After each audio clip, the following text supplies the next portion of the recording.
Hello, in this video I want to show you how to install Microsoft Edge browser on Motorola Moto G32. And to do this we'll need to open our Google Play Store. Now find app called Microsoft Edge.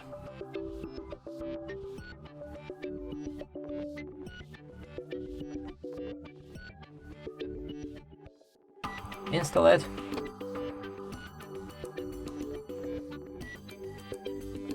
When it's ready, click on the open.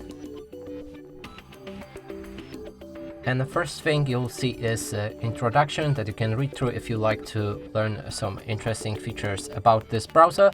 I'm gonna skip it though.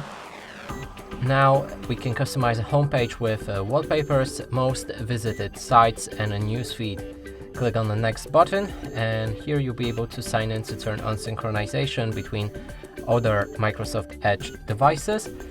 Let's click on Not Now and then here set Microsoft Edge as the default browser. We can also accept or disagree to share data with Microsoft and then click on Confirm.